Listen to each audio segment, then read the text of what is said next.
What's up?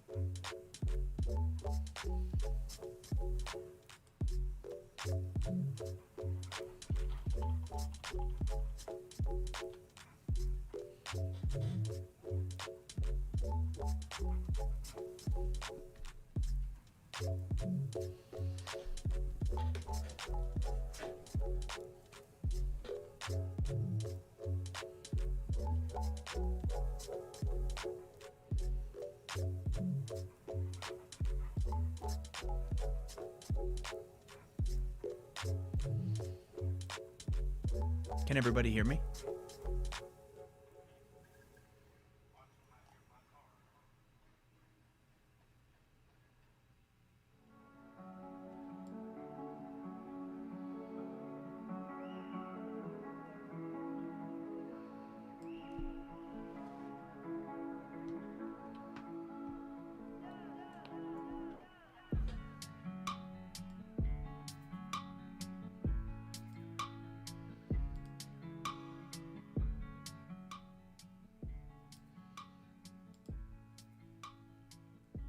Cool. Okay, I'm gonna wait just a couple minutes to get started in earnest. See if a couple more folks show up.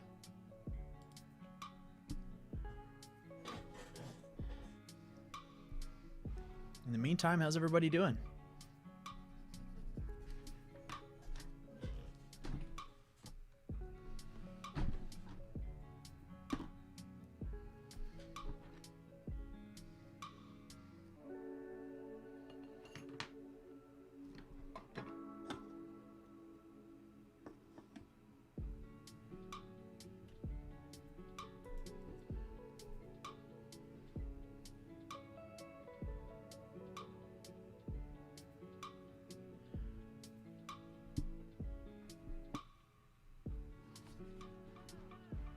This is my first time messing around with OBS, so if it's a catastrophe, oh well.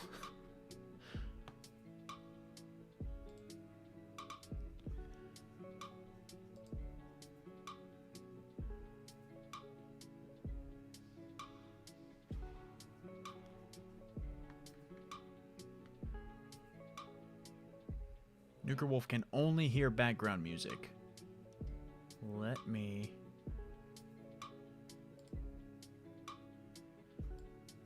I will turn the background music down a little bit.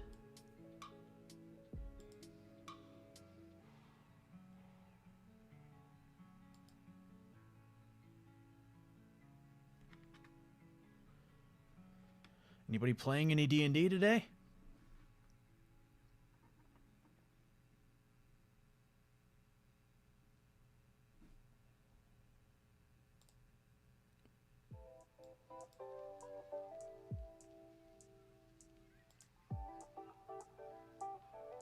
This playlist said it was royalty free, and I contacted the owner of the playlist, and they said it was royalty free. So, if I get pulled into the gulag by the YouTube police, it is.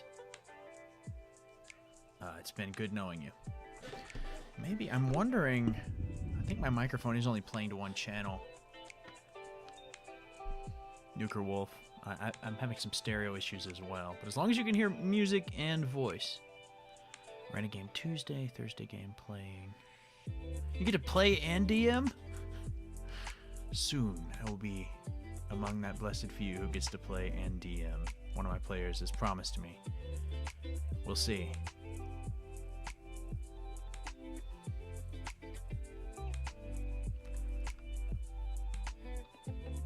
I have been a very busy bee today, but none of it has been for Dungeons & Dragons, so I've been looking forward to this stream pretty much since I woke up. Right. So what kind of D&D journal does everyone want to see me make? Which is to say, what kind of campaign are we going to build together? You lurk in the third. What is lurking in D&D like?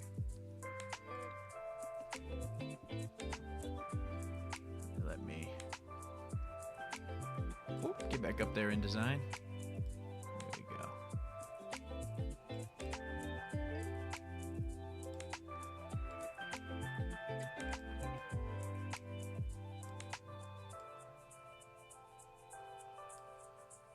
A West Marches game. Okay.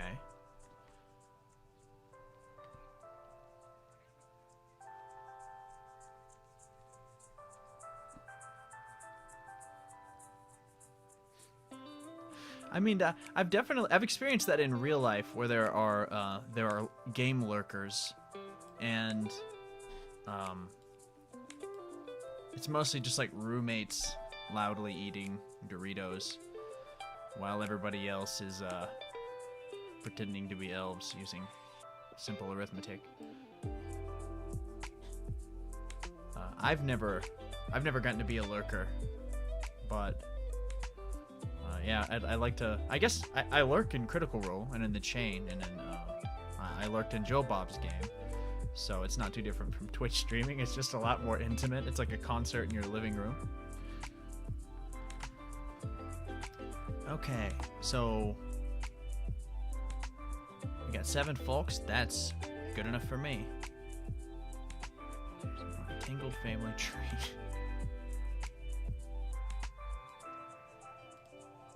Look in OBS. Get let's get the InDesign window a little bigger. So the first thing I do is, even though I've got my nice, terrible webcam, it's my phone actually I'm using as a webcam. Even though I've got my hand cam, I am going to start in InDesign. That is where I do a lot of my pre-journaling. It's where I get my layouts figured out. It's where I figure out how many pages each thing is going to take up. And is there a fit to page? No, that's all right. So Joe Bob says West Marches. How does everybody feel about that?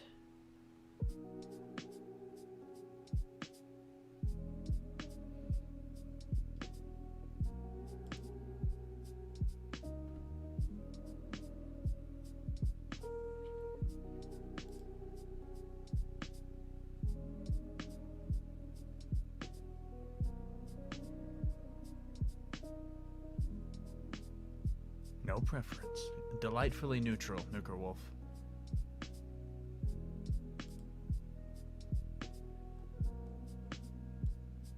Okay, let's say West Marches. So the first thing that I would do is number the pages. But soak up knowledge. Traveler meets Feast of Legends. When you DM that game, let me know.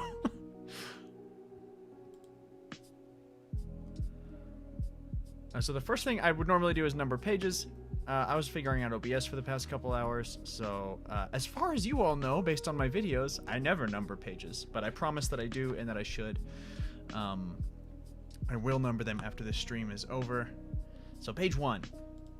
Page 1, we have to be crafty about because we can't use it for a spread in anything.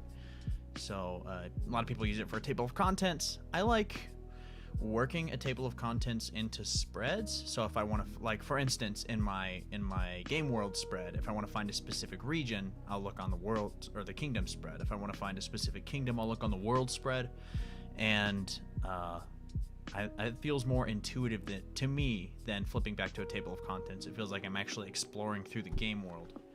So, but I might just be a normie and use page 1 for a table of contents here. What I don't like about page of contents is that you kind of have to do a lot of work before you can start them, and that's counterintuitive to me for page 1 of anything. So what are we going to put on our... So let's move on to our first spread for simplicity's sake. So that can be this is going to be our campaign spread, our prompt. Now, if I were buying a notebook for a West Marches spread, it would probably be a big notebook. I might even use like a binder, but notebooks are a lot more fun. And I've never found a binder that makes me feel as good as buying a new notebook. So let's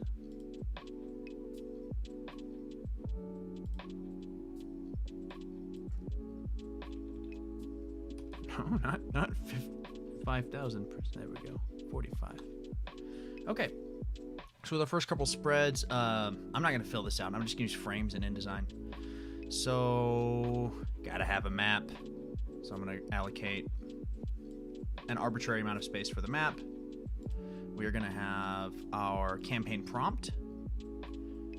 We are going to have our... Usually I put like target number of sessions, but that doesn't really work for West Marches. So we will allocate some space for factions right off the bat, because in this West Marches game, the players are going to do missions for different factions. They'll curry favor with them, and that is how the game world is going to move forward. I find that that works best for West Marches. You can base it directly on player action and not have some like weird timeline that you have to move forward, since it's going to be... Player attendance is going to be inconsistent during the best of times. West Marches exacerbates that. So our factions, let's just label these in InDesign real quick. Bam. Map. Prompt. Factions. My prompt isn't going to be too detailed. It's just the pillars on which I base games. I try to flesh those out immediately. So lethality is one. I don't like making like meat grinder campaigns that just kill characters, unless like I've done like a character select thing before where it's kind of like Street Fighter. You all pick your tune, and then you die, and you pick another one. They're waiting outside the castle. I've done that with Curse of Strahd before, to some success. But for lethality here, let's put it at, on a scale of 1 to 5, it's going to be at a 4. And we're going to make this fun by having it have an effect on the world later, the number of characters that die. And of course I'm going to tell players right off the bat, the PCs in this type of game are going to, they're perforated. They're going to get ripped up really easily. Lethality 4.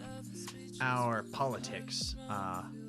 Politically, we want this game to be somewhat sophisticated, but we don't want the feeling that the politics of this game are an RPG character that you've built wrong, so you want to go, just nuke it from orbit and start over.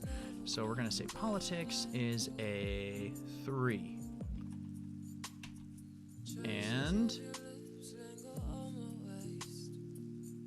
deciding how much upfront world building I want to do as my third pillar, and I don't really have a name for that.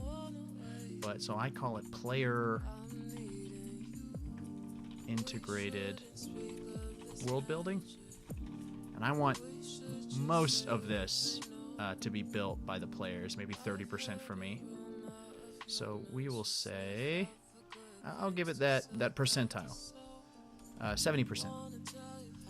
So all the towns that are somewhere out there in the hexes that the players don't necessarily know how to get to intuitively, but they remember from their travels, their hometowns, their secret hideouts, the places where they were trained. Those are going to be hexes on the map, and running into them will be good for the players. So let's...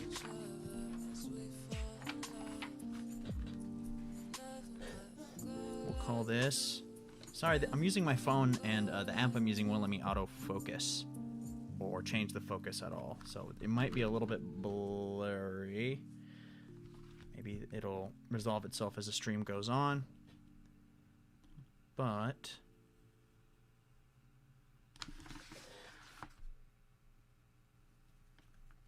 get to hear those sweet paper shuffle sounds when Spotify is switching tracks.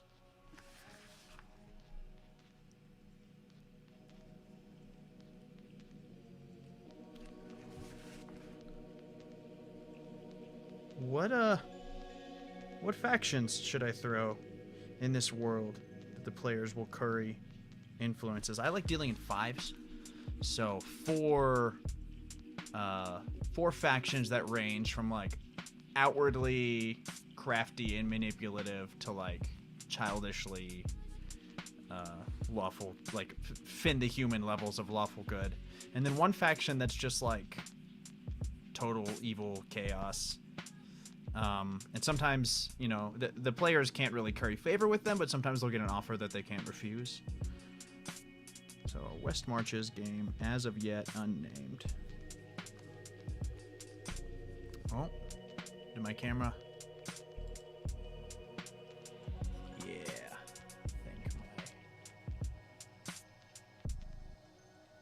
my notebook camera froze. We're off to an awesome start.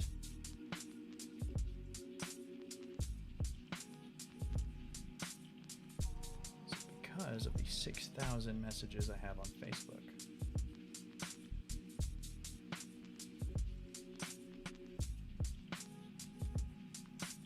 There we go.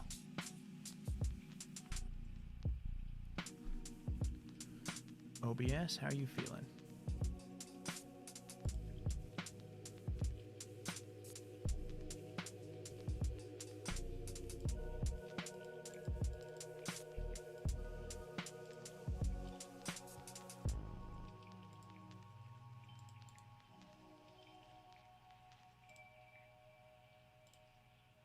Add it back in.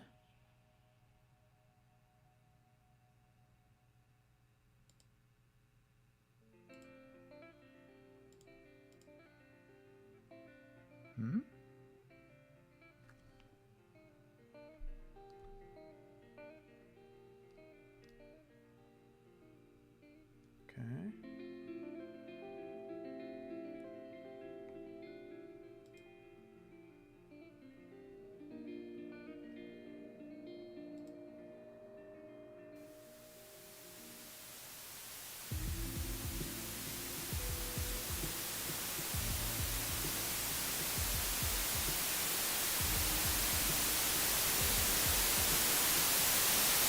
Whoa.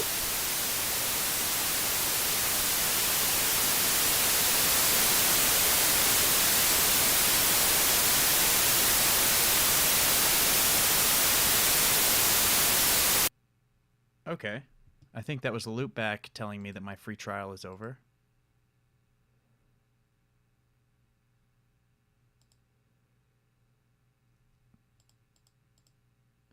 Happily exploring the limitations of OBS.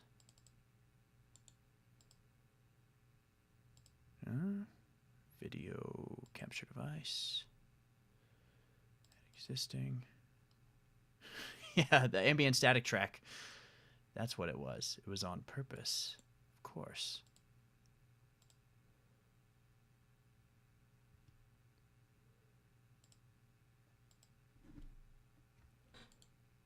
In the meantime, what kind of factions does everyone want to see in this world?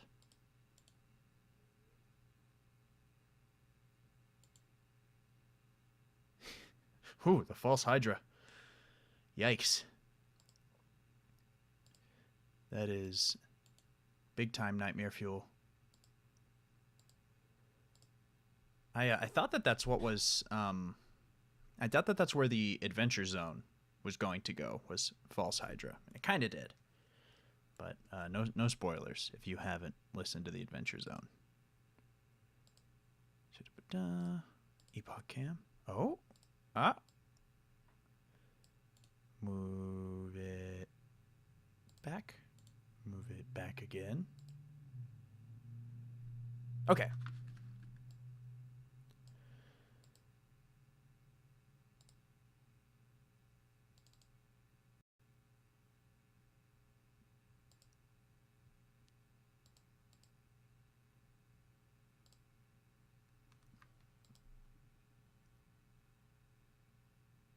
All right, well, for the time being, until my audio issue gets resolved, I'm going to finish writing the word marches. And we said, what? The prompt would go here. And the factions would go here. So I've got like I have these stencils that I really like, and some of it is useless, but some of it I can,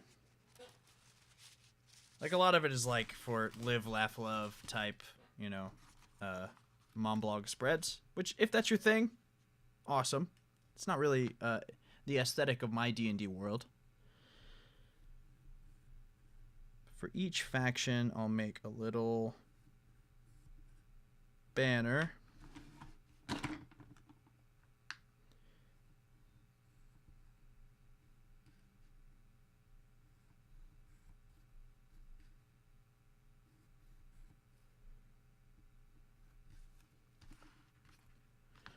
And we'll do a little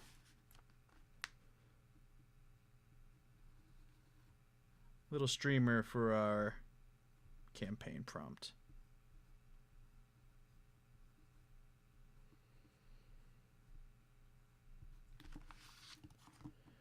All right.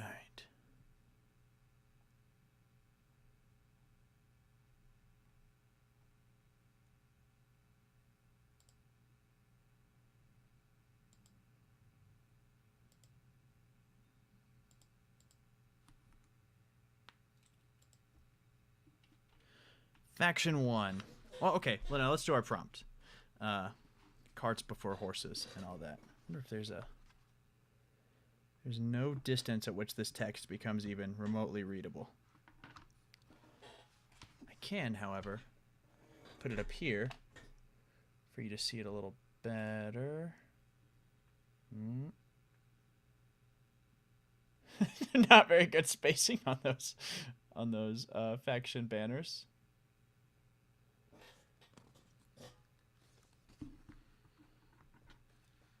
Okay.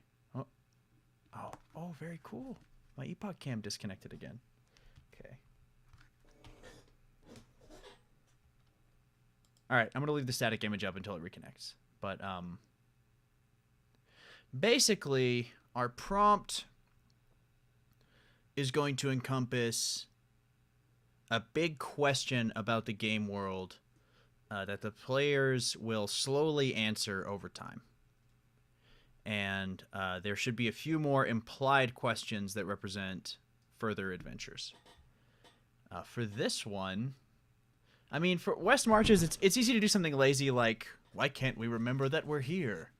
I think maybe I like West Marches Purgatory.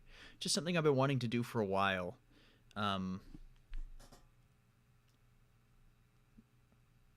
Which is basically like how everybody thought Lost was going to end. Spoilers for Lost. You should stop watching the stream and start watching Lost now if you want to know the ending. Although it's also not the kind of ending that's spoilable because it's so bizarre. But if the game world is like everybody's died, so sort of wrist cutter style, and it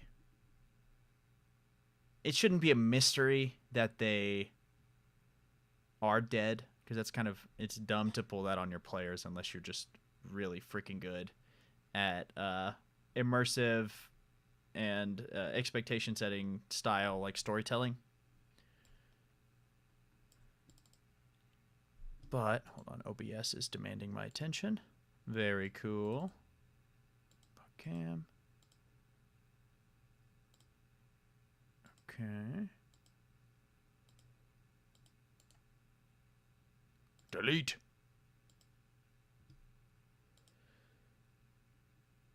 He gave up on Lost a long time ago. I understand that, Nuker Wolf.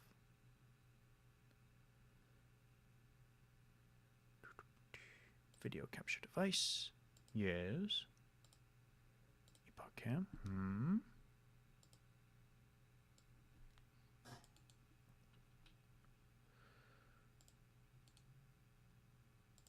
For the 3 hours that I tested this, I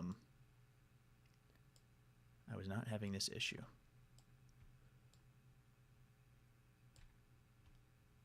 But it's the way of the road.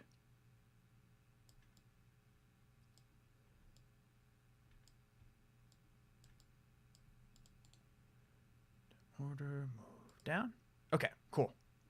So, everyone in this game world is dead, and their actions here will determine where they go in the afterlife. I guess if it's a straight up and down, like rules as written purgatory as written, this is like a second chance to set things right. And I think that will allow, for me, if I were playing, it would allow for some interesting characters, by way of, like, oh, wow, holy shit, I thought I was good enough to get into heaven. Turns out I'm not. Or I was the baddest dude around. Why didn't I go to the 9 hells? So we are going to say prompt purgatory.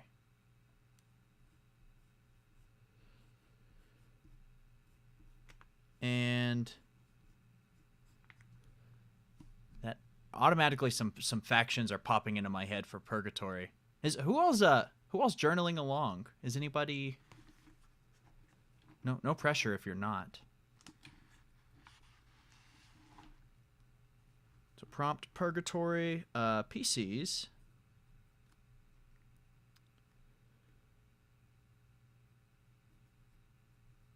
Will take jobs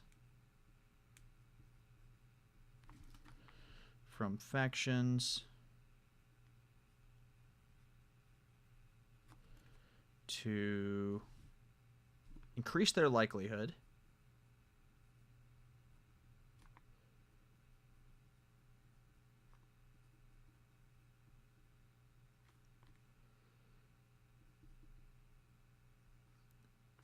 I'm glad it's blurry because I don't remember how to spell likelihood of moving on to the afterlife. You should share that map in the Discord when you're done, Joe Bob Miner.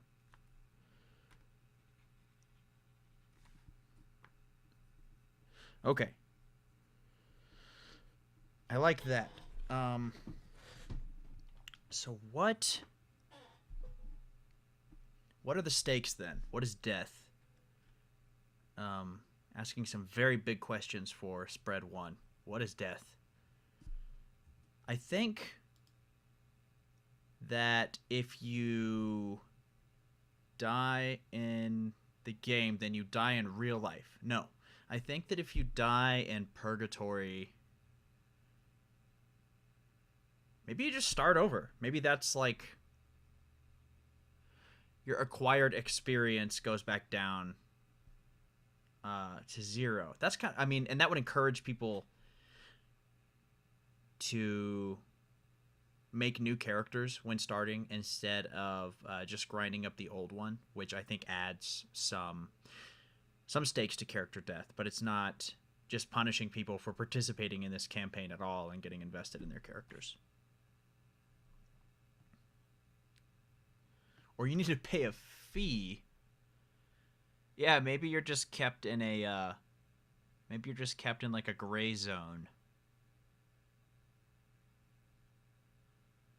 But if the goal, I mean, the goal in purgatory, the baked in goal is to move on one way or the other. Maybe if you die and you go to one of the bad places. Or maybe, okay, so what if dying in purgatory, when you reconstitute, part of your essence is gone. Your ghost meat, for lack of better term. Any term would have been better than ghost meat.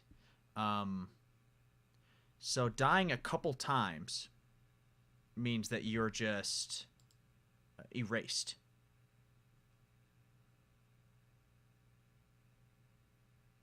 No memory.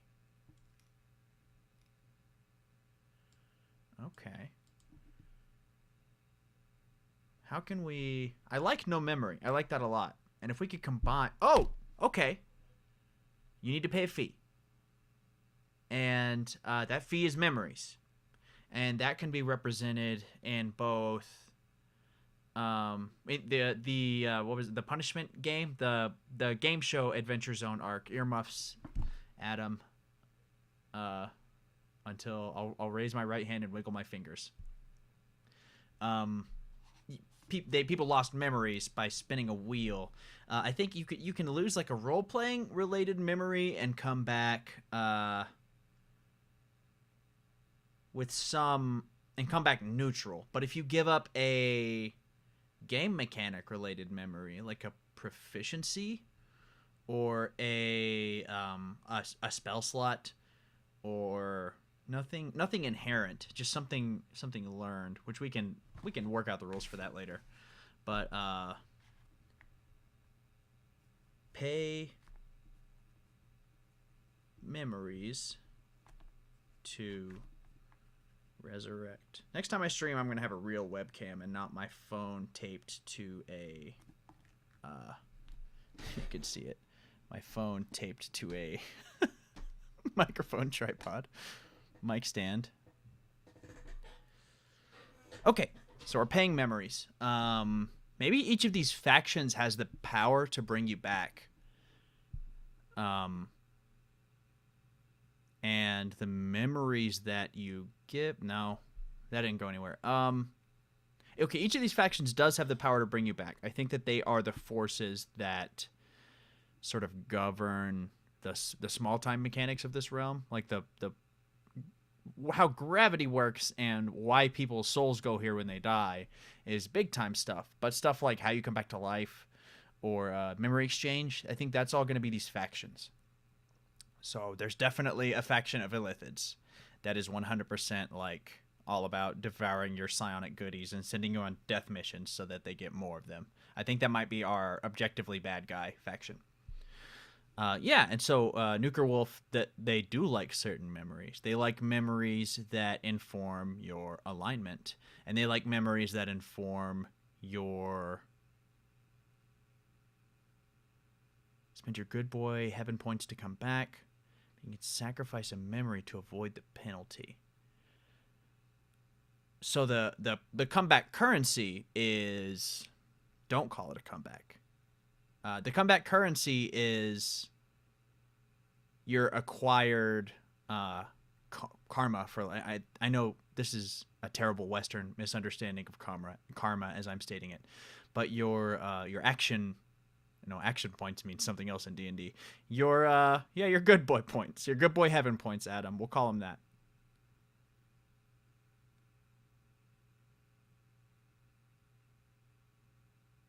Could meet NPCs who are husks liking any... Yeah, oh, I love that. Yeah, those are... I don't know if that's going to be a faction, but they're definitely in there.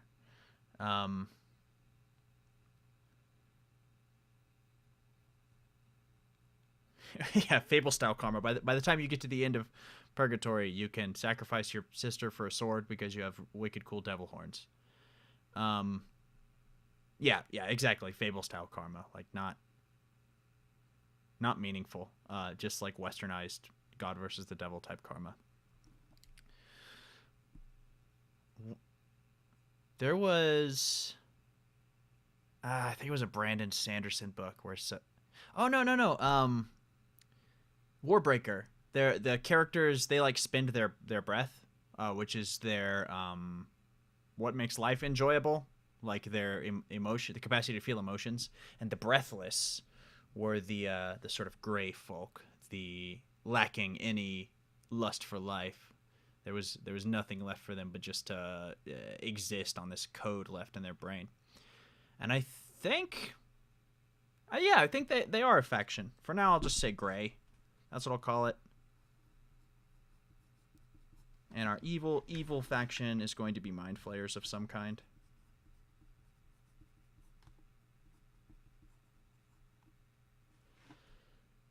Okay. So our central mechanic of this West Marches game, if I lean back, I think I sort of disappear into the green screen. Our central mechanic of this game is going to be living long enough. It's a roguelike. We want to live long enough to acquire the good boy points. And maybe as you get more good boy points, you can also spend them on like titles in the Colvillian sense, like 4th edition style daily abilities or passives.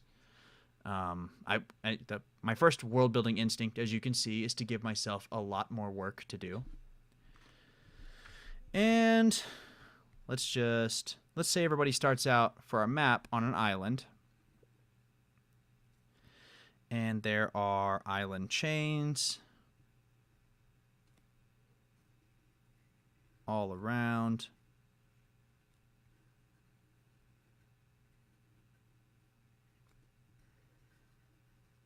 I am a very simple individual, so giving each of these factions an island, and the middle faction, that can be where the gray live. So let's assign some colors to these factions. Believe it or not, I'll be using gray to represent the gray.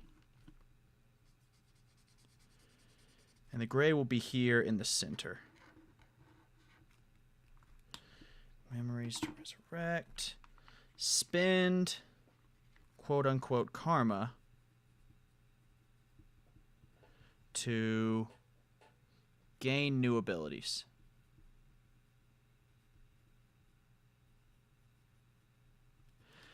So the idea being that there are people who just want to be career purgatorists, purgatorians.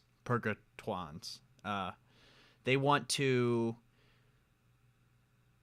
stay here where they're powerful. And I think a character like that, their journey from being like at the seat of this self-made empire to wanting to move on to the afterlife, that would be a character that I'd love to DM. And I think if there was a character who was like, yeah, I'm going to stay here, I would meet with them privately and be like, yeah, but what's going to make you move on, though?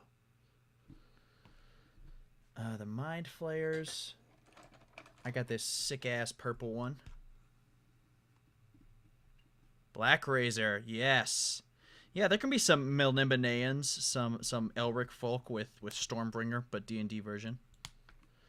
Okay, the, what do we call the Black Razor? The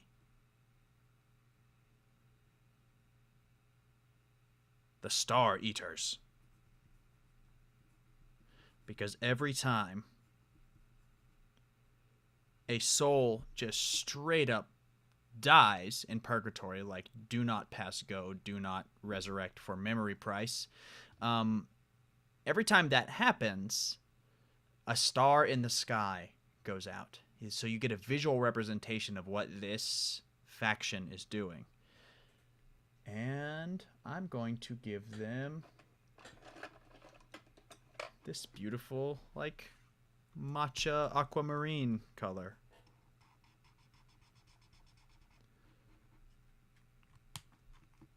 So the Star Eaters will be this island chain over here.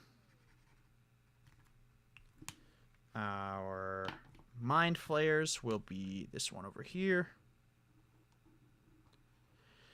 And I don't think that this is going to be a literal representation of the game world. I think that it's going to shift. Like, maybe these islands swirl around. I really like Black Razor faction. My mind is spinning on that like crazy. Parentheses. Black Razor. So they're just feeding souls to the sword. Maybe the entity inside the sword is able to materialize somehow. I don't know. So our factions are the Gray, the Star Eaters, which is my green screen is picking up, and the Mind Flayers. We need 2 more. Yeah, I like the idea of a Hexblade Warlock in Purgatory wielding Black Razor, and they're just like, their cultists are like, go bring me folks to eat, and I'll get stronger, and if I'm stronger, I can give you more shit. I like that a lot. That might be my favorite faction. Okay.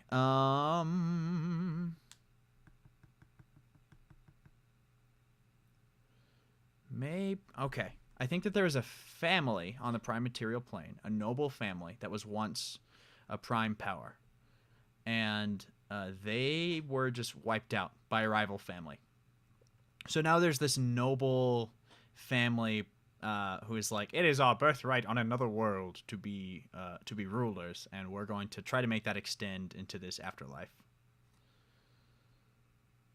Yes, Joe Bob, I do indeed think Black Razor will possess the leader, and I think maybe even a PC will become the new leader, possessed by Black Razor, whenever they find that dope-ass sword. That is a secret goal that I'm squirreling away in my brain. And once again, the camera has frozen. Good group that seems bad, and a good group trying to help. A good group that seems bad. Okay, I think our group trying to help people pass on.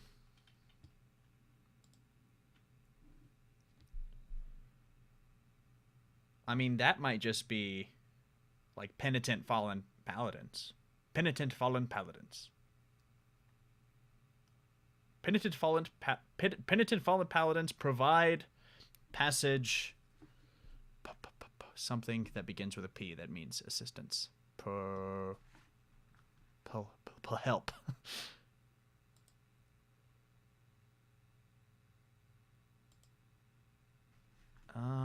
We'll call them. We'll even just call them the penitent for now. Oh. I think my my phone is dead. So my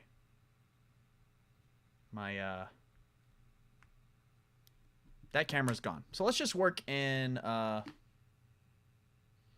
Oh, I'm sorry, Gingerbread Man 32. Yeah, I went through a couple links. But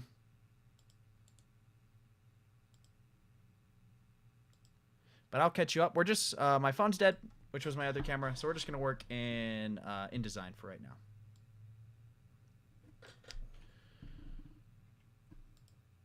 So our factions are. I'll zoom in a little bit since this is bigger.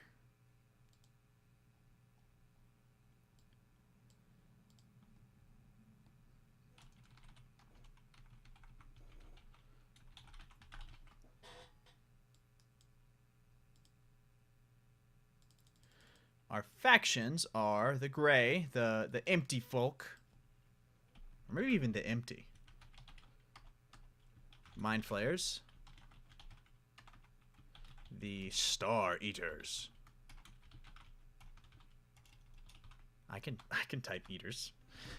And empty, the Mind Flayers, the Star Eaters, the Penitent, and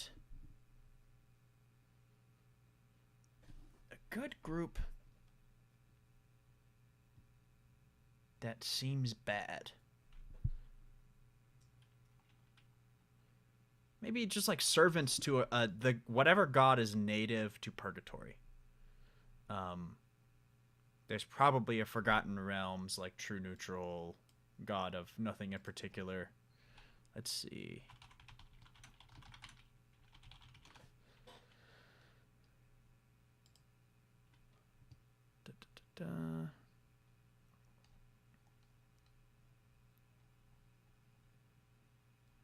Ogma, god of knowledge, nah. God of wild nature, no. Maybe neutral evil is what we're looking for. I mean, we could get on some like Shadowfell stuff, but I think the Raven Queen. I remember the Raven Queen from 4th edition. The Raven Queen is yeah, okay. She's good that seems bad. I mean, she's like delightfully neutral, but she is definitely mysterious enough that no one trusts her. So the Raven Queen, absolutely. And I'm sure there will have been, you know, paladins on Earth that are like, the Raven Queen, her servants are but evil. This is my paladin voice. So, okay. Let me fill out the rest of our prompt. Purgatory.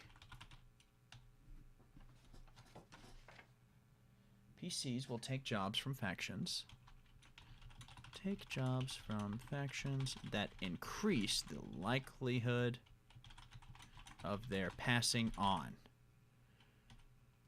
And here they can earn points for whatever faction or whatever version of the afterlife that they most desire.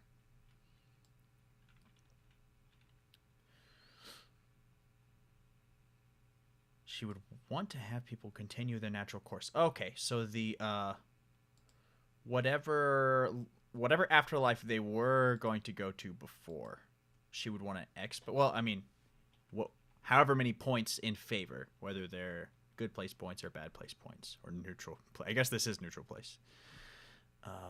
Increase the likelihood of their passing on, or spend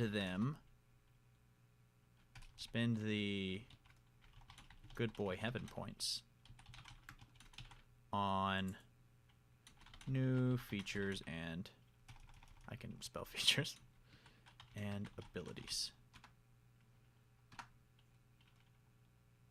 When you die, you spend points or memories. Memories range from that guy you knew who did the thing to actual proficiencies. Okay. So we have our... Let me fill in the factions on here. I think the penitent I'm going to give pink because I like this mild liner color of like cherry blossom pink. And the Raven Queen. Probably going to be reflavored into something else in my game world because whatever... I feel like I'm doing players a disservice when they have some knowledge they're taking for granted of the Raven Queen and I don't know it, and they act as if I would know it. So I usually reflavor these things in favor of the players. So, and the Raven Queen is going to have these North Islands, which I will hold up to the camera in a moment. The Penitent will be over here. I think the Raven Queen is probably going to have the largest domain. Yes, meta knowledge, not just meta knowledge, but meta expectations. Nuker Wolf says meta knowledge in response to things the players are taking for granted about the world. But it's a weird meta knowledge relationship because if it were meta knowledge regarding something that in a game that they had played with me previously, then I would have that. And I mean, I love letting players act on meta knowledge because it shows an investment in the story framework, as long as the meta knowledge isn't like, I struggle to come up with an example right now because I've had only awesome players for a really long time. But if the meta knowledge isn't something like, hey guys, at the bottom of this cave there's a magic sword because I've run this module before, like that's a dick move. But here are the factions. Whoa, OBS, so I can see where. There we go. The Gray, the Star Eaters, the Penitent, the Raven Queen, and the Mind Flayers. As you can see, I've used my transparent mild liner to erase the page from reality. And if one of my players is like, hey, I want to play a Shadow Elf, and I know a bunch of stuff about Shadow Elves, so that if I could play them as the Forgotten Realms presents them, that would be cool. I would probably say yes, that's okay.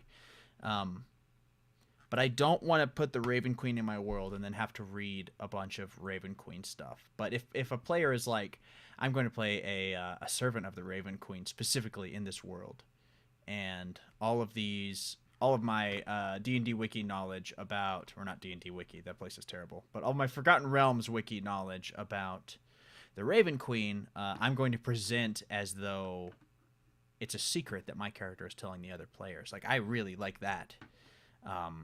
Phil in the chain is a good example of that with Gith, because Matt Colville counts on him knowing about the Gith enough to respond to these little seeds of information, like seeing another character with a silver sword means something. But I digress. Okay, so that's basically our first page. I'm gonna when I fill it out, I'm gonna write blurbs on the page about each faction. Yes, Joe Bob Miner, Phil is great. I have a brother-in-law that reminds me a lot of Phil, and it endears him to me. The second page of our spread, I think, is going to be a running list of players. So we want, on the journal page, I would be marking these boxes out by hand. But I'm just going to leave several small boxes, and each of these I'll fill out when a new I'll fill out when a new player joins the game.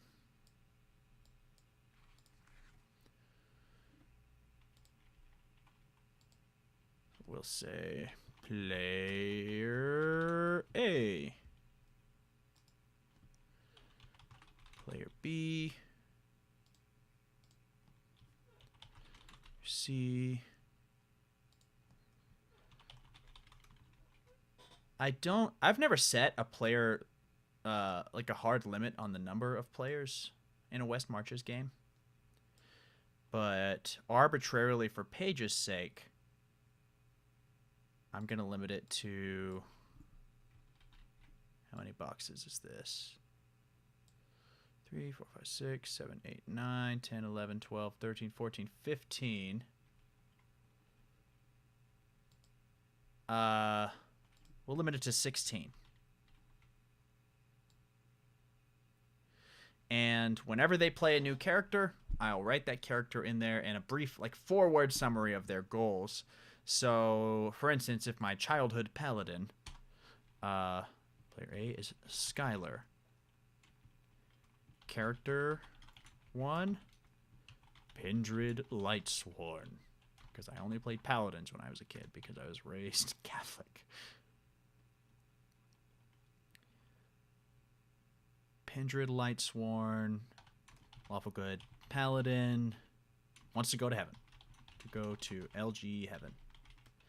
And what I'll do later is make individual spreads for all of these players. But for right now, I'm just going to write blurbs about blah blah's character 1. Baitor, the Darkbringer, lawful evil paladin, wants to bring as many souls as possible into Avernus. And the reason I like getting a small summary of all the players on one page together is so that I can think of their overlapping goals and try to think of West March's one-off jobs that would attract these players with their goals. You know, I don't want to group them together on purpose. I want to lay down the flypaper and watch my dastardly schemes unfold. And if I'm sharing DM-ship of this purgatory with another DM, it's good to hand them this so that they know what everybody wants, basically. So you don't have to reintroduce ad infinitum. And, okay. So we have I'm going to go ahead and copy this on the physical journal while we talk. What are some places in this purgatory? I mean, we have our factions, and I bet that their presence informs the landscape. Like, whatever plane you're from, purgatory is so blank that your very presence like changes the world around you. Kind of, if anyone's read any Will White, what territory incarnations do in the Traveler's Gate series. So what are some physical locations informed by people's presence? And what are some physical locations that are just features of purgatory?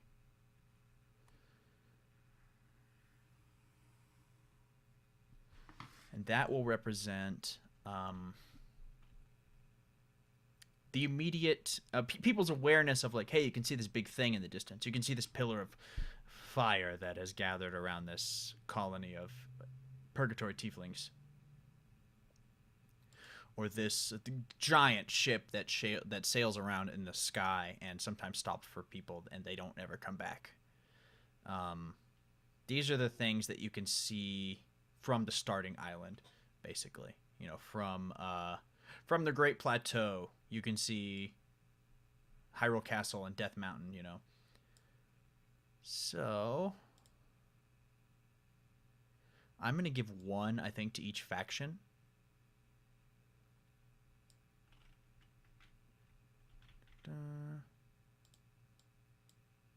There we go. Anyone who actually knows how to use InDesign is probably cringing right now. Oh, that didn't work. Wah, wah, wah, wah.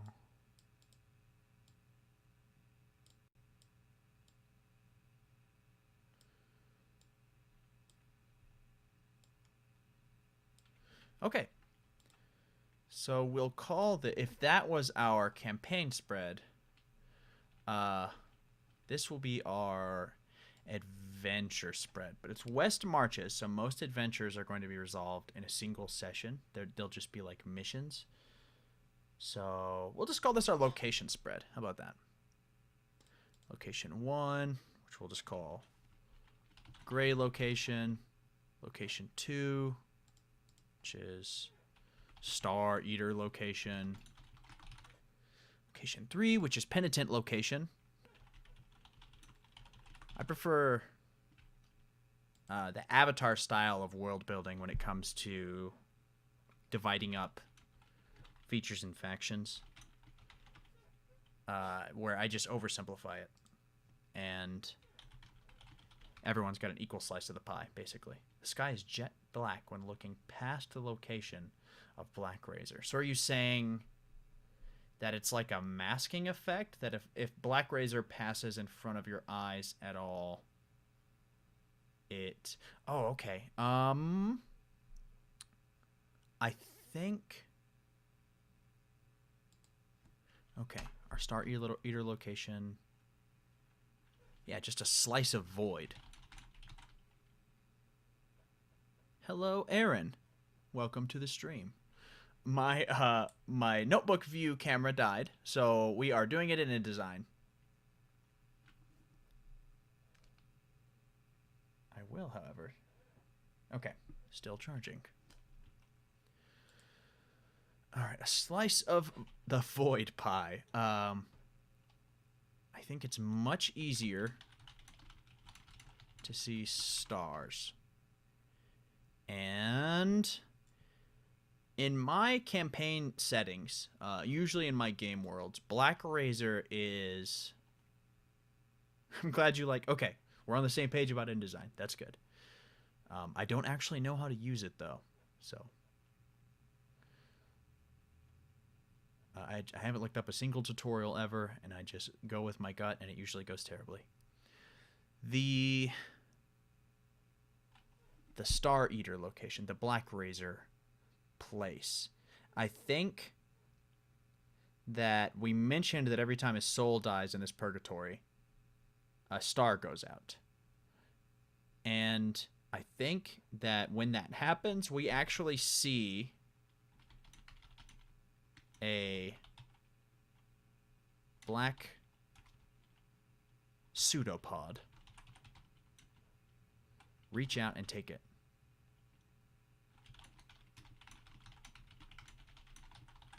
when Black Razor takes a soul.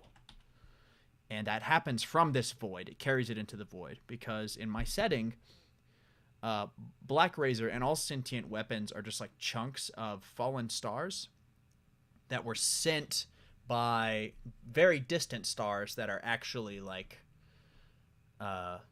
great old ones, basically. They're living beings that are far outside our understanding.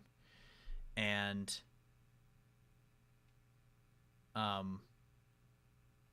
Atarax, the Burning Hate, is my Black Razor. And I think that this slice of void contains maybe one star. One burning red star. Or purple. We'll call it purple because of Black Razor colors. And it takes the other stars out of the sky. And that's, you get a visual representation of this faction advancing, which I think is cool and scary. What can you see of the penitent? I don't know. So let's move on to the Mind Flayers. Mind Flayer. Let's see. I mean, maybe there's just like the purgatory ghost of an elder brain that is just getting bigger and bigger as it eats people's memories in order for them to come back to life. Big ol' elder brain. I don't think it looks like a normal elder brain. I think it's probably it probably looks corrupted. Maybe the star goes out in a purple flash. I like that too.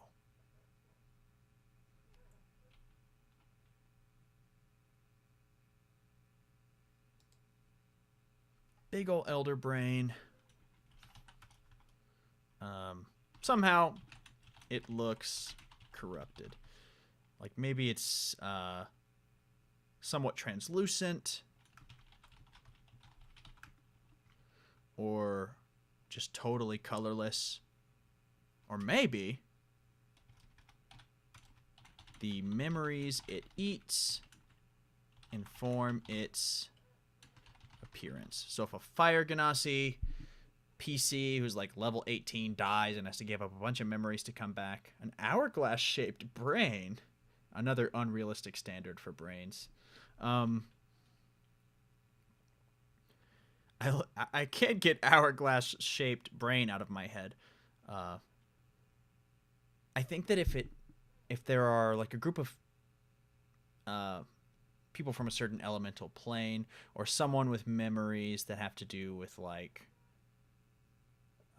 using shadow magic from the Dark Weave, then that will change like blotches of its appearance and also give it a new ability should the unthinkable happen and a group of enterprising adventurers try to storm the brain and kill it to take out this Mind Flayer faction.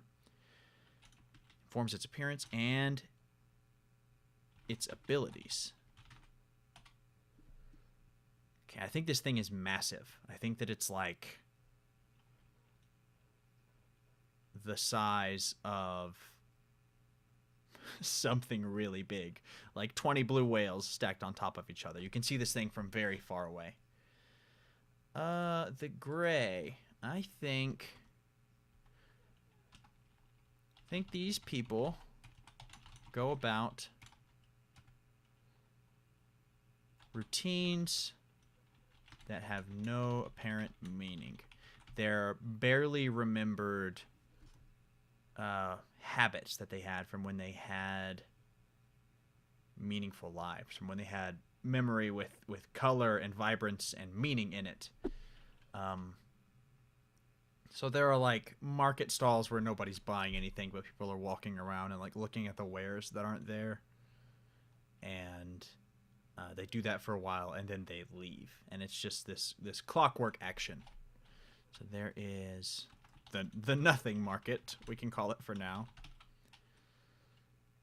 And I think that there's someone taking care of them and making sure that they don't wander off and get devoured by Black Razor. The gray. overseen by, we'll just say someone who has just enough memory left to do the job. And we'll decide what that means later. The Raven Queen. I think that this is just a island or something. I can imagine sailing across the sea. I mean, yeah, yes. So, Aaron, we have islands for... Oh, let me look at OBS so I can see what my camera's doing. We have islands for all of the factions, and the purple one is the Mind Flayer Island. And I think the middle one, the one that looks like a bean, that's probably where the brain is, since it can be defended from either side. The Caretaker. I like the Caretaker. I think that I don't think that the Caretaker is a person that we can understand. Just a faceless entity.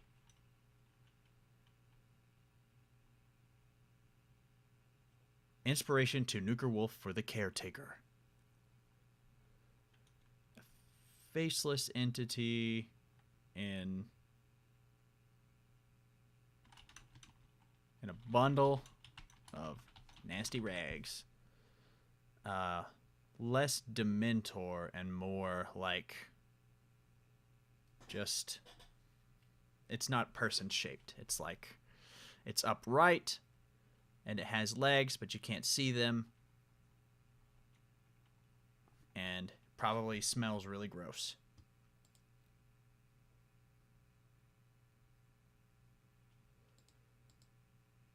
Extension of the material plane of some higher and comprehensible entity. I mean, yes, sure, but the players will never know that. But yeah, I think it's definitely the Caretaker is like a hole in the world that something is using to peek through. It's a gate. I think maybe its form is probably going to change based on that. But just the words Caretaker conjures certain imagery to my head that gets the job done. The Penitent. I think the Penitent, I mean, while everyone is kind of opposed to the Star Eaters and the Mind Flayers, I think that the Penitent are,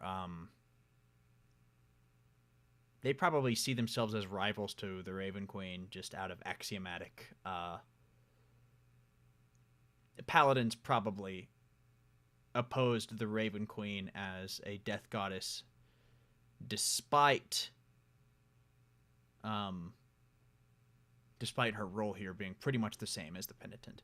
I think that they are two entities with the same goal that just contest for one another's territory.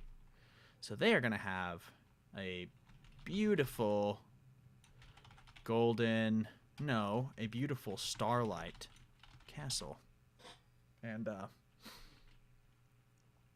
it will just be like solid luminescent silver pillars piercing the heavens. The Raven Queen, conversely, going to have a flying ship wreathed in shadow. Maybe a flying, we'll say it's a flying castle. Flying castle wreathed in shadows. Looks like it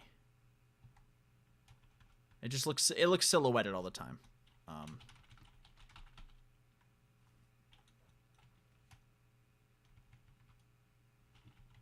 I know I'm spelling silhouetted wrong, probably. Even when you're in it, there's like no depth perception. It's that dark. I have read Arcanum Unbounded, but I don't remember all. That's the short story collection, I think. And I remember the one that was set in Threnody, and I remember the one with, I think there was some Kelsier in there at like the well with the fool. The Ire. I'm gonna Google that because there's no spoilers because I have read it. Ire Sanderson. Group of Ladrin World Hoppers. Constructed a castle in the cog. Oh, okay. Yeah, I do remember that.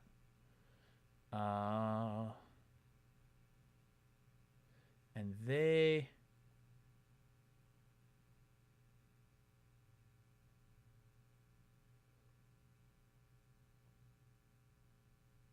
Right, because they think he's from Threnody. Okay.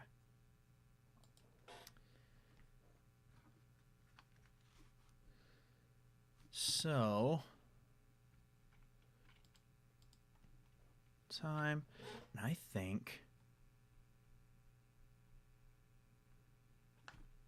I think, offhand, another goal of the Star Eaters, they're trying to open a portal back to the prime material plane. Because plane shift doesn't work here. There's some force that's stopping it. But if something is more... If something is powerful enough to break through, like a sufficiently empowered Black Razor, that could just, like, think like Elric of Melniboné's, like, Moonlit Road. Sorry, my there's cat hair going up my nose, so you'll see me doing this a lot. Or the Elric of Melniboné's Starlit Road, I should say. I think that that is a goal of the Star Eaters, is to plane shift. And I think that maybe the Raven Queen already has a way to plane shift. But only certain entities can pass through. Because the stuff that you're made out of in the cognitive realm... In the cognitive realm, I'm just straight up Brandon Sanderson stuff now. In Purgatory, the stuff that you're made out of can't pass through a gate like that. Most gate spells require you to have a physical form to pass through of some kind. Like whatever it is that lets spirits even cross over, you don't have it in Purgatory. So that is a constant enterprise of the Star Eaters. The Penitent are... I think that maybe they have an angel. Just one. Just one, like, solar celestial that maybe fell and wanted to go to Purgatory instead of Earth, or the prime material plane, to regain their glory. Okay, so we have location spreads for all of our... I would draw these in the physical version. But rest assured, the drawings would not be very good. Okay, next after that, I would do individual player spreads. Maybe I need to clone or create a simulacrum of yourself to use as a body before you can leave Purgatory. Okay, that I think is... I think that would be a really good adventure as suggested by the Star Eaters. Because even they've probably already tried like opening a gate and throwing Black Razor through it, and it just didn't work. It clattered off like there was a barrier. So I think a living body coming to Purgatory for any reason, whether it was a clone or not, thousands of things would try to possess it.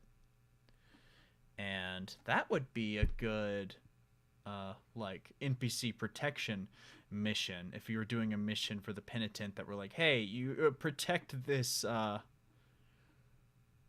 flesh human until we can find them a way out of here, because everyone's going to try to take their body to leave. I like that a lot.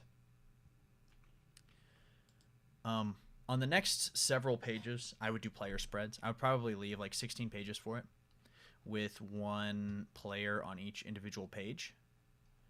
And after that, so we'll pretend that I did all that for a couple spreads. And we'll make one sample player spread right here. So for each player, we want their name. Or for each character. No, we'll do player spreads so that we can track multiple characters. Because we're expecting people to die. But, no, we also said they were going to come back. Okay. One for each character it is. Final answer. Okay, so we want name. We want a portrait. We want a small spot for ability scores and whatnot. A much bigger spot for goals and ghouls. And this bottom section here for notes. And what we'll use this part right here for is we'll track how they are favored by each faction. So we'll say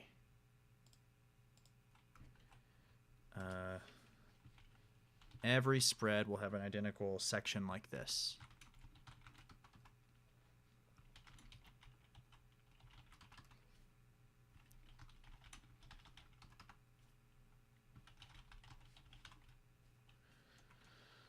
So, number 1 through 5 in order. And 1 being the worst, 1 being like they're actively seeking you out to try to destroy your soul. And 5 being they will do everything in their power to help you move on or keep you here to help them, depending on what your goals are. And what kind of organization. Like a 5 with the Mind Flayers is going to be a lot different than a 5 with the Penitent. So we want character name, strength, dex, con, int, whiz, charisma, efficiencies,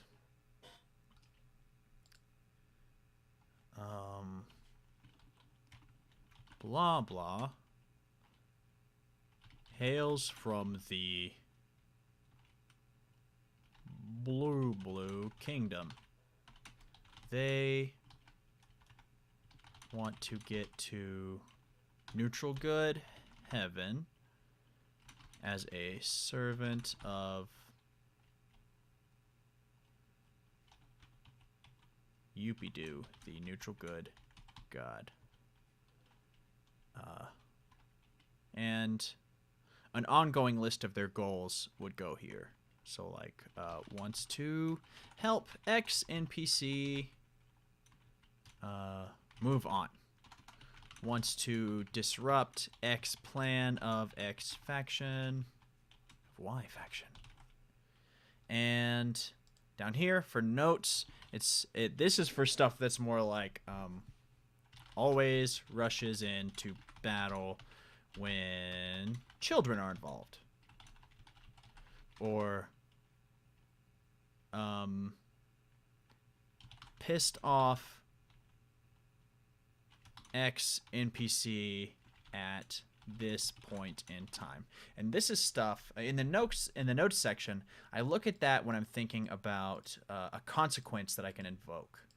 Like, I want to look back at everything that this character has done that stuck out to me as being noteworthy and use that information to have the world strike back in some way. And that's my favorite way to DM, is reacting to ways that the characters have invested themselves in the world. Because even though it might sound like punishment, I'm rewarding their dedication to the game world. So after a spread like that for each new character, with their stats being the least important thing on it, the most important thing I think is probably how the other factions are going to react to them, because this world it doesn't have any, maybe it has natural predators, but basically all the opposition that they're going to face and all the help that they're going to get is how these factions are, how these factions are feeling about them. Like, it doesn't matter if the Penitent already like you. If the Raven Queen hates you, the Penitent might be like, okay. I'm not familiar with Knives theory, Aaron.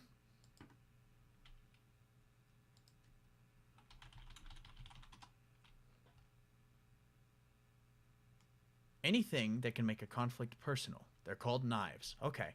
I'm now familiar with knives theory. What I would do next is add an appendix. So this whole journal is, because it's West Marches, it's going to be dedicated to tracking factions. Oh, we're going to make faction spreads. That's what we're going to do next. So we're going to do that. Each faction is going to have 2 pages dedicated to it,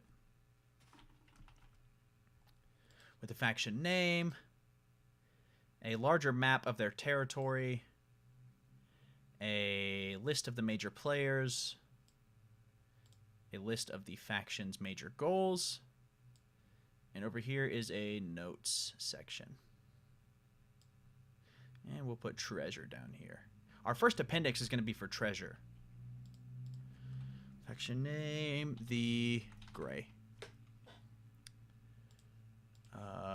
Map of Central Island. Where did I say it was going to go here? People of importance. And that's pretty much just going to be the caretaker. And maybe 1 gray that the caretaker likes a lot. Goals: to preserve the status quo and protect the defenseless, empty souls at any cost. And I bet that the people probably leave them alone because the caretaker is such a, probably a really heavy hitter. And at this point, there are only urban legends about what the caretaker can do. To maybe restore memories. So the caretaker might give a mission to like go steal some memories back, whatever that looks like, to some of the Gray. And I think that they have a, for treasure, they have a magic sword called Null that, in a general sense, protects the wielder from losing any memory and reincarnation. So here on this world, that's like a god tier artifact. That's like the artifact that defines the Gray. And I think it's probably given to people who are fading and need to persevere for whatever reason. And it always finds its way back in the hands of the caretaker.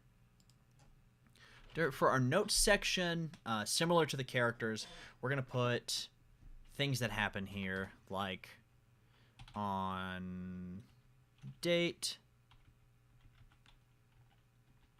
this character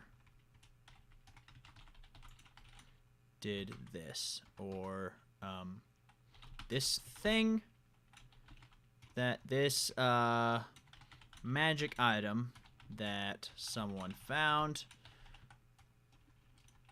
the caretaker is going to try to get it through trade first, then by any means necessary.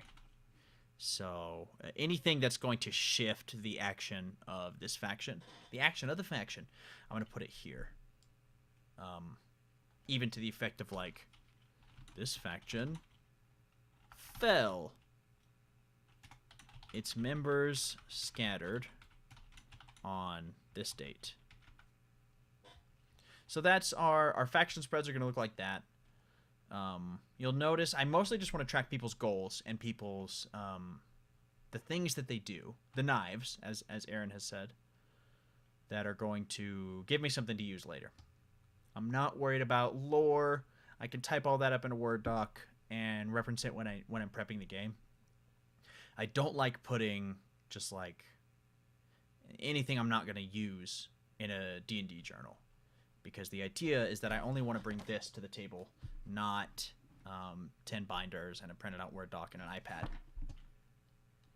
And the first appendix I would do is treasure, and it's just like straight up and down descriptions of magic items and maybe a list of people who have had them as well as who currently has them. So it'd be like half a page devoted to each item. So it'd be Black Razor, chaotic evil, sentient sword, artifact, acquires attunement,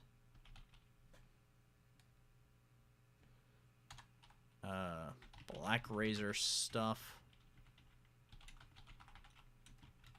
eats souls, grants power, blah blah blah.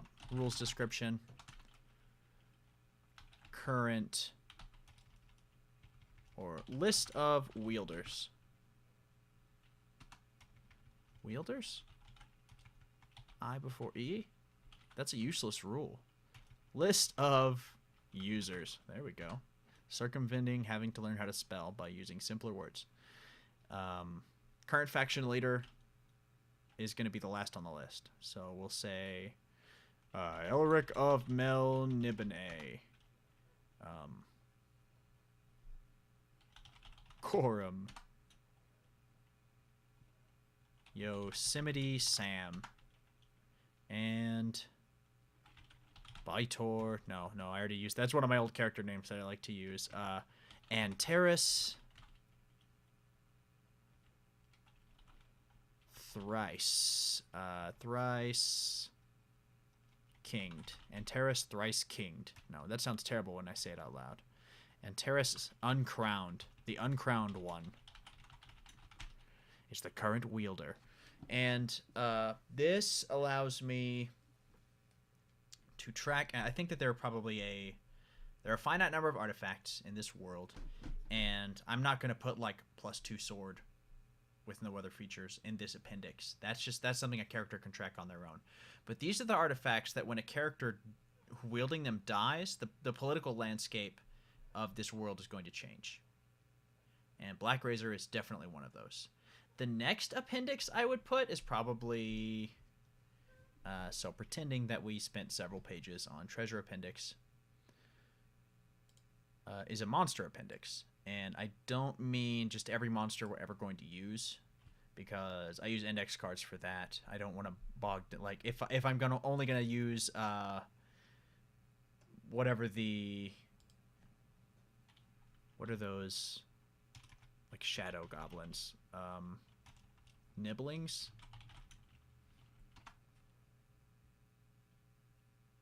No. It's a collective noun for nieces and nephews. Anyway. I don't want to use a goblin that I'm going to use once. I don't want that to be in the journal forever. But this is going to be more for, like, the caretaker. And this is only for me to see, so I know that he's a CR 18 Nightwalker that turns on these abilities at will. And for the caretaker's entry in the faction spread, I would put like page whatever page this is, page 12 or page 11 if you want to find his stats. The same thing with swords. Like for the Star Eater faction, I would say see page whatever. See page 10 if you want to know what Black Razor is all about. And that's how I would build a spread for this, a journal for this type of game world. And I will fill it up, and I will upload scans. I've got my scanner working to Patreon. And I think that's gonna do it for this. This live stream. Anybody have any questions? I might stick around and play some video games. I hope it was helpful. Do I want to spend $100 on Loopback? No, I do not. You're welcome, Mark. Thank you for watching. I'm also uploading the journal scans. Interested in how I...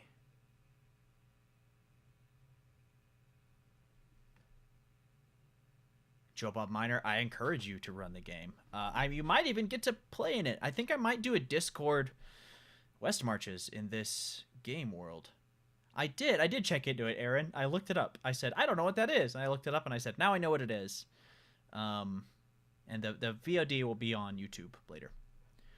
But interested in what goes into the Bujo and what stays into the Word docs. Okay. Basically, Mark, what I put in the Bujo is what I know I'm going to use at the table every time I play, or at least 4 out of 5 times I play, or an arbitrary number that makes you feel like it's a high enough priority. Information about the faction, stuff I need to track on hand all the time. So in this game, we know that that is anything pertaining to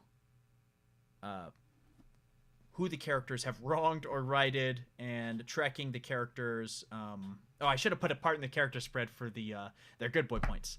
But yeah, tracking character relationships, dynamics, who's died X amount of times, and interfactional relationships. Like, that's all going to go in the journal, because that's stuff that's going to change at the table. Lore, monster stats, that I'm just going to use once, those are not going to change. I don't need to update and index that information as the campaign progresses. So I guess the simplified version is anything that I'm going to change at the table goes in the journal. Anything that I tinker with on my own time, that's going to stay in the Word doc.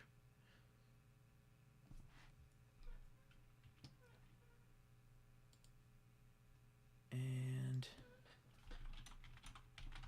I'm going to see if there's an alternative to loop back that I can get so that I can maybe stream a game. I track the stats that I'm going to use at the table. Usually perception and saves. Not really skills. Like, maybe like what skills someone's proficient in, if they're weird skills, because I know at least somebody's going to have profession, but if somebody has like a knowledge skill like Arcana, I want to know that they have that specifically, because people don't tend to pick those. Intelligence, I think, is underused in 5th edition, just in the rules as written. So when someone gets an intelligence-based skill, I try to notate that they have it. But really, the shape of this journal would change based on my players. If I knew who was going to be in it, I would say, I know that this person is probably going to try to like get married, so I'm going to make them a husband spread, so so that I can track all of their potential love interests. Aaron, for intelligence-based skills, I do, I'll have them remember something that would help them in another skill check. Usually they're there to supplement other skill checks or to determine the nature of a language. I'm trying to think of a recent example. I did a skill challenge to chase a shapeshifter through a forest, and I think that I let an Arcana skill check determine... Oh, I was going to let an Arcana skill check determine how long the transformation was going to last, so that they could like maybe cut them off, but it never came up because they caught them before that. But I try to use intelligence-based skills for conversations. Like, it's going to come up, you know, it comes up less in combat and more in like based on this thing that this person said, you can extrapolate this with DC 12 Arcana check or whatever. I'll give them the amount of information that they roll for, essentially. Or I'll use proficiency as a flat binary qualifier for whether or not they know what someone is talking about. And so instead of making them roll, it's like, if you're proficient in Arcana, And then someone says, I am. And I say, okay, well, you know this. You know that the thaumaturgic principles of illusion magic require a lot lower physical concentration than this other school of magic. And so this person has a weird... It's weird that they're so, like, ripped and they're an illusionist. Or something, you know. Okay. If nobody else has any more questions, I think that I'm going to call it. This was awesome. What a cool way to foray into streaming. I'll figure out how to make my green screen look better next time. But, yeah. This is both easier and more complicated than I thought it would be. So I'm going to stream some games in the near future once I can figure out how to make a Mac route audio. I'm new to Macs, so we'll see. And, yeah, it was a free stock effect, Aaron. I don't remember where I got it, but yeah, I like it a lot. I'll give you a full look at it. Hold on. Get rid of the wah. Yes. Yeah. It's just enough to keep my eyes exactly stimulated enough to focus on what's on screen. All right. This was awesome. You have all been amazing, and have a nice night. Smoke bomb! Smoke bomb. I didn't know it was going to make me press another button. Okay, now I've got a smoke bomb.